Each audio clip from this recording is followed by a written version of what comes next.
देखिए, भारत सरकार का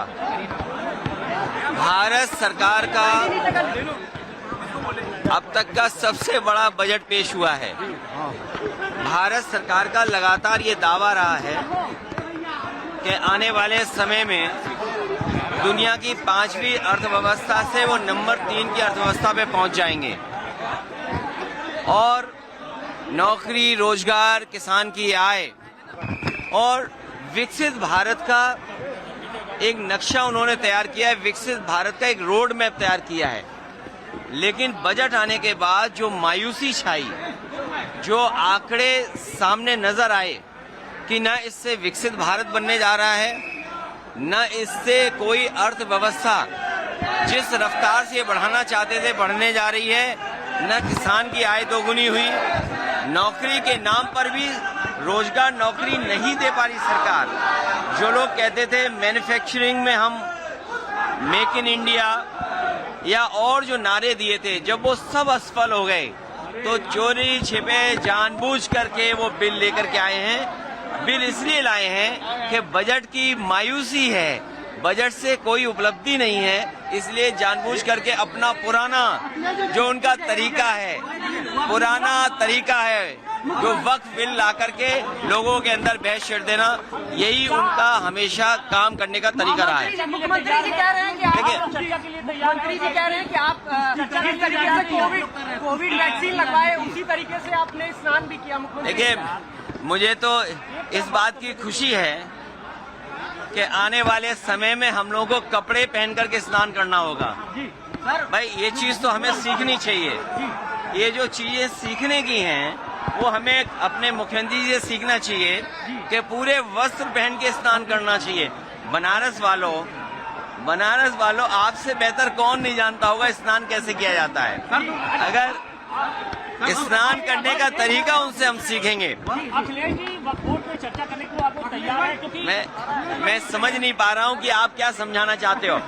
जिस सरकार ने ये कहा कि विकसित भारत बनेगा, जिसने ये कहा कि बनारस को क्यूटो बनाएंगे, और विकसित भारत का इंफ्रास्ट्रक्चर कैसा होना था आपने कुंभ में देखा कि अगर इनका इंफ्रास्ट्रक्चर अच्छा होता, और जो तैयारी बताई थी कि 100 करोड़ की उन्होंने तैयारी की है, अगर 100 करोड़ की तैयारी होती तो लोगों को ये असुविधा नहीं होती। लोगों की जान गई है, लोग बड़े पैमाने पर परेशान हुए हैं। जाम में न केवल श्रद्धालु लोग और जो लोग आए थे दर्शन के लिए वो परेशान हुए, बल्कि आम जनता भी परेशान हुई है। लोगों की जान गई है। जो सरकार लगातार दावा कर रही है वो अभी तक ये नहीं बता पा रही कि जान कितनों की गई है। केवल भगदड़ की जान नहीं, जो लोग यहाँ आए दर्शनार्थी श्रद्धालु, उनकी भी बड़े पैमाने पे जान गई है, जो सरकार छिपा रही है। 50 करोड़ तो नहीं आए हैं, 60 करोड़ लोग आए हैं। आप भी झूठ मत बोला करो। नहीं, आप उनकी गिनती कम मत करिए। आप उनकी गिनती कम मत करिए। आप गिनती कम कर करके आप उनको भी परेशानी में डाल रहे हो। जो आंकड़ा आएगा वो 60 करोड़ का आंकड़ा आएगा। लेकिन 60 करोड़ के आंकड़े के बाद भी जिन लोगों की जान गई है, जो भगदड़ में मारे गए, उनकी भी अभी तक सूची नहीं दे पा रहे हैं।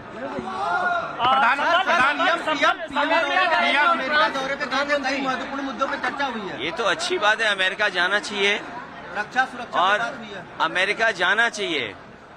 अमेरिका से व्यापार ऐसा लाएं जिससे हमारे लोगों की खुशहाली हो। हम अपना बाजार अमेरिका को न दे दें। व्यापार आए, लेकिन हम अपना बाजार अमेरिका को न दे दें। और मैंने तो लोकसभा में भी कहा था कि पिछली बार प्रधानमंत्री जी हीरा लेके गए थे, इस बार कम से कम सोने की चेन ले जाते। और भारत मजबूत हो, हम आप सब चाहते हैं हिंदुस्तान ताकतवर हो। हिंदुस्तान जब ताकतवर होगा, हमारे नागरिक अगर कानून तोड़ करके गए तो ये किसकी नाकामी है? क्या यही विकसित भारत का सपना है कि लोगों को नौकरी रोजगार यहाँ नहीं मिल रहा है, वो मजबूरी में जा रहे हैं वहाँ पर, और इनकी सरकार में दलाल पैसे लेकर के भेज रहे हैं, जिसमें पंजाब है, गुजरात है। और अगर सूची निकालोगे आप तो सबसे ज्यादा इस तरह भारत से जाने वाले लोगों में गुजरात के लोग ज्यादा होंगे। भारत इतना मजबूत हो, हमारा देश इतना मजबूत हो कि कोई भी देश हमारे नागरिकों को बेड़ियां और हथकड़ी लगा करके न भेजे। और फिर अमृत काल में अमृतसर उतारना, ये कहीं न कहीं भारत को और हिंदुस्तान को नीचा दिखाने की कोशिश थी। अमृत काल में अमृतसर में उतारना बेड़ियों के साथ और हथकड़ियों के साथ, ये हमारे भारत की और हिंदुस्तान के नीचा दिखाने की कोशिश हुई है। इसलिए मैंने कहा व्यापार हो, व्यापार मजबूत हो, लेकिन भारत सरकार अपना बाजार उनके हवाले न कर दे। सर नील गाय की वजह से एक ही परिवार के 4 लोग मर गए। कहाँ पे? नील गाय की वजह से हाथरस में एक ही परिवार के 4 लोग। देखिए, ये कोई ऐसा है। For exclusive and insightful videos, subscribe to our new channel ABP Live Premium.